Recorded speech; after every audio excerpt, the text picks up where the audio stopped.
Review for Kong Skull Island, directed by Jordan Voight Roberts. Um, Finally watched this movie. Came out in 2017. Finally sat down and watched it. I saw the 2014 Godzilla in the theater with my brother, and it was okay. Um, I didn't really like the human characters. Godzilla had its moments. He looked cool. He was giant, you know,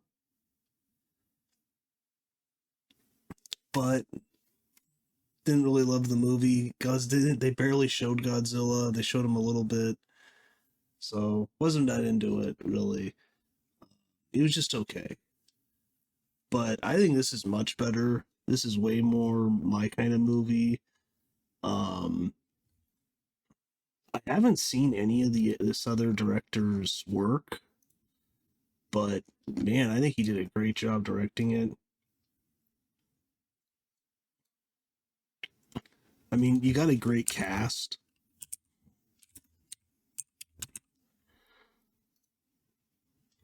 Tom Hiddleston, Samuel L. Jackson, even Brie Larson is pretty good in it. Later she would be in the Marvels and all of that, but I think she's fine in this. I think she's good. Um, John C. Riley was great in it. John Goodman, John Ortiz. So, you know, they started off doing the right thing. They assembled a great cast. It is, a CGI, but I think it's practical where they could. And I just really enjoyed it. I love the 70s setting, the Vietnam setting. It just feels right to me. Um, it starts off very interesting. They're gathering their team. John Goodman is talking to a senator who's going to cut their funding off because he works for Monarch. But he convinces them, fund one more mission with a military escort. And that's where Samuel L. Jackson comes in. He's the military escort, along with some other people. What's that guy's name? Richard Jenkins was a senator, great actor there. Little tiny role, but Shea Wingham, yeah, really like him as an actor. So you got a bunch of good actors, and it's just a fun adventure movie. I mean, it's almost 2 hours long, but I didn't feel the time at all. So really no complaints there. So they assemble their team, and they're also going to get Tom Hiddleston because he's a tracker and he's ex SAS. He's British, obviously. He is kind of like a drunkard. He says he's ex SAS. He kind of just gambles at a bar, but they pay him a bunch of money and he'll do it. So then they go on the adventure, and John Ortiz is like another scientist with some other scientists, and then when they get to the island with the fog and it's a huge storm around the island, almost all of them back out, but a few of his people called the Lands, I think they're Lands End, Land said, they go along with them. In the beginning of the movie, John C. Riley crashes his plane. It's 1944, and a Japanese guy crashes his plane, and they start fighting each other, and then they see Kong, and then it cuts to the 70s. So I like that. That adds some intrigue. What's going on there? Did they survive? Did they not survive? So, and then they go to the island, and the introduction of Kong is amazing because like right when they get to the island, they start dropping bombs to see the seismic charges. But really, it's to drive out Kong, which is what happens. And it pisses Kong off because they invaded his territory and started blowing stuff up. Not smart. And he ends up killing a bunch of the military guys and some of the other Monarch guys. They all crash land, and then they have to basically coordinate to get back together. And then throughout the movie, you start to discover that Kong really isn't a bad guy, that he is trying to defend his island, and there's natives there too, which he defends. He doesn't really mess with them. They don't mess with him. They kind of just live off on their own. And he's defending them against the creatures that come out of the hollow earth in the ground. And without Kong, they would all be dead. So Kong's not that bad of a guy. That's the thing I like about this movie. Without Kong ever saying anything, you understand his moral compass, you understand where he's coming from, and you kind of feel for him because he's alone. His parents were killed by monsters years ago. You see their giant skeletons, which is kind of a cool part. That part kind of reminded me of Pitch Black, like when they're going through the skeletons in the kind of the beginning of the movie. I thought that was really cool.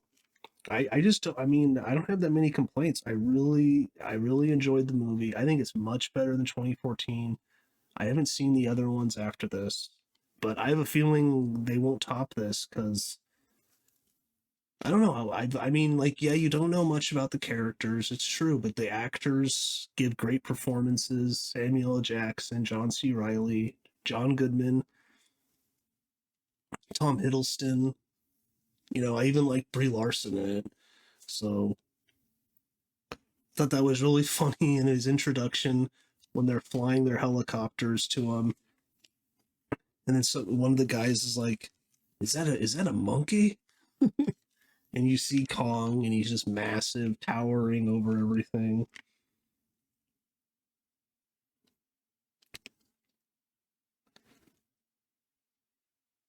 And then in one scene, one of the guys I think says to John Goodman, "We just got taken down by a monkey the size of a building."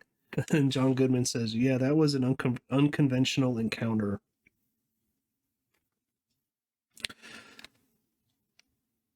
So, and this kind of sets Samuel L. Jackson off on a kind of an angry revenge tale against Kong because he took out a bunch of his guys, and Samuel L. Jackson wants revenge. So he kind of starts to lose it throughout the movie.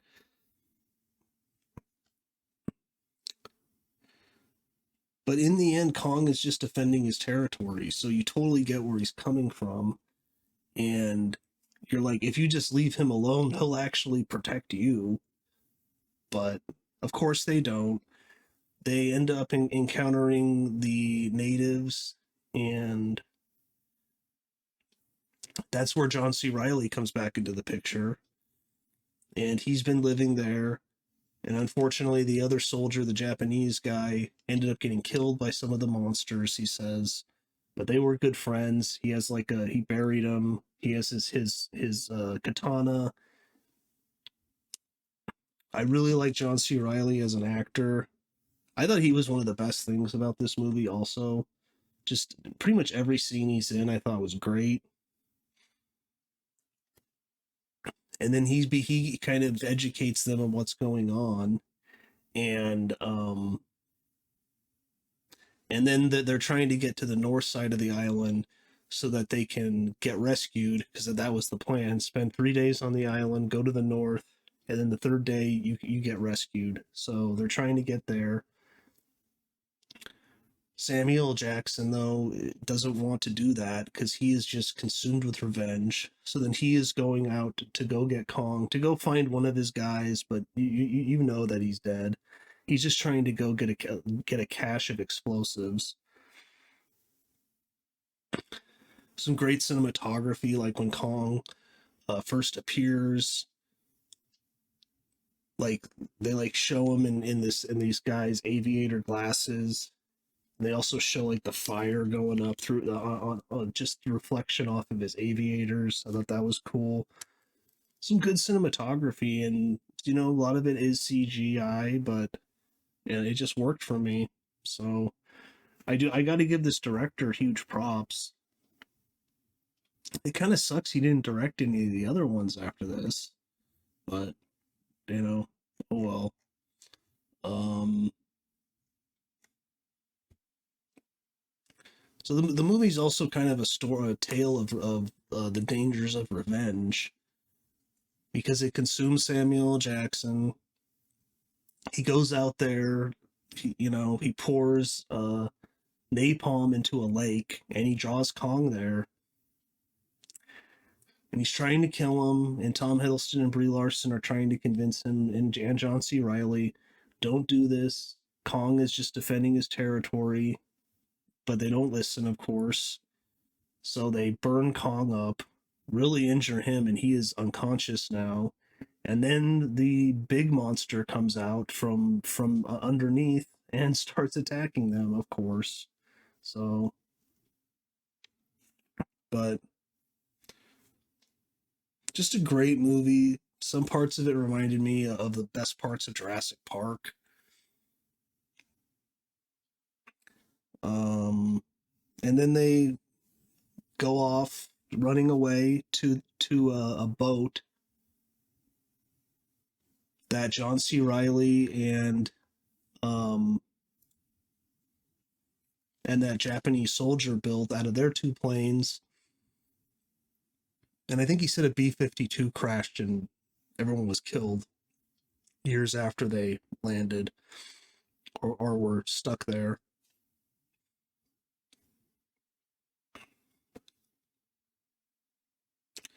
And Samuel Jackson has explosives, and then he sets them off, or he's about to, I think, but then he's killed.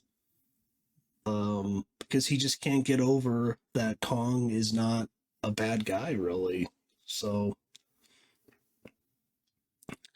so in a way, it's a movie about the dangers of revenge and being consumed by hatred. I would say also of something you don't understand. So I thought that was a good message. A negative, I would say, is Shea Wingham Cole. He kind of, there's a monster chasing them. They're about to get on the boat. He kind of just sacrifices himself because he has a bunch of grenades, and he is running towards the monster, but then he just gets smacked by the monster's tail, gets thrown hundreds of feet, and then just blows up. So I don't know. Not that all of their deaths have to be epic or anything, but I was a little disappointed with that. I was like, if you're gonna sacrifice him, can you at least give him a better death than that? But whatever. There's definitely some references to the original with Brie Larson and Kong. Kong definitely cares for Brie Larson. She almost drowns. He ends up saving her. I thought that was a nice little reference. And if I had to compare this to Peter Jackson's King Kong, I'd say I like this more. But I don't hate that movie or anything. I think that movie's okay. But this kind of there's a little bit of them getting together, getting ready, going to the island, but then they're in the island, and then they're at the island and they don't leave. And I think that's the way to make the movie, because Skull Island itself is an awesome place, or a very dangerous place, but tons of cool visuals, like a giant Kong skull on fire that was like I think his parents. That part was really cool. But them going through all of the Kong bones and stuff, I really liked that. So,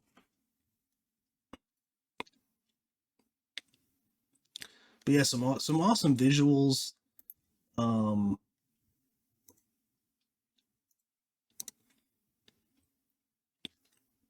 like when Kong, like when Kong is attacking them in the air in the beginning, one of the blades on on the helicopter, chops up his hand, and his arm gets injured. So I also thought that was like another visual. John Goodman standing in front of a giant Kong skull. Unfortunately, he dies, but pretty cool death though, because he's taking pictures and then he's killed by this other monster who eats him, and the flash just keeps going off when he's going down the monster's belly. So I thought that was a nice shot, but um, but yeah, and I was like, I was just thinking like, don't kill John C. Riley, make it because he has a family back at home. He said right before he flew off, he got a letter from his wife saying that they have a kid. So he's been there like 29 years or something.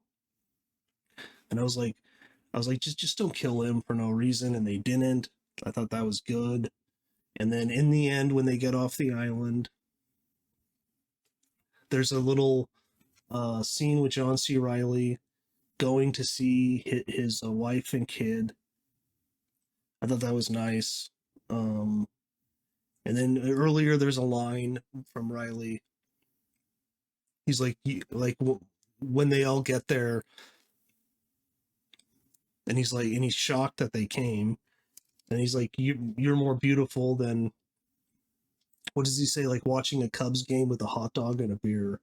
And then in the end, he's sitting there in his family's living room, and he's watching like a Cubs game with a hot dog and a beer, and he's just smiling. I thought that was nice. But yeah, like Cole's death, I thought was kind of pointless and stupid, but whatever. They can't all live, but you know, that guy's a great actor that played Cole. He was in a Boardwalk Empire. He's very good in that. So, but yeah, Tom Hiddleston and Brie Larson kind of, I think, have like a romance going on, but they don't kiss or anything because it's a modern movie and we can't show them kiss or something. I don't know. At some points, I was like, shouldn't they just kiss? Like, come on. You know, it's like I don't know. Um, but yeah, and if I was going to compare this to the previous Kong, by Peter Jackson, the movie's too long. I don't really like the characters in that movie. Um, and then it takes like an hour to get to the island. They're on the island for movie's like 3 hours long. On the island for like an hour, and then they go to New York. And there's just too much going on in that movie. I like how they just kind of focus on Skull Island in this. I thought that's smart. That's how you should do it. And then there's a teaser at the end where Tom Hiddleston and Brie Larson are being interrogated by Monarch. And he's like, there is no island. We won't tell anyone. And then she's kind of like, no, I will tell the Russians. But and then they show them a video of basically movies to come, which is, we have evidence that this thing exists that's a giant lizard creature and these other creatures, and one looks like Godzilla. So, but yeah, so out of this, the 2014 and Peter Jackson's movie, I like this by far the most. I'd probably go this, then Peter Jackson's movie, then 2014 Godzilla. So, but yeah, that's about it. I really liked it. I really don't have many complaints. I think it's beautifully directed, beautifully shot, and I wish they would give this director another Kong movie, or I guess it'd be Kong and Godzilla, but I think he earned it with this. So, but yeah, that's about it. Uh, oh yeah, if you could smash that like button, that'd be great. It really helps with the channel. And see you next time.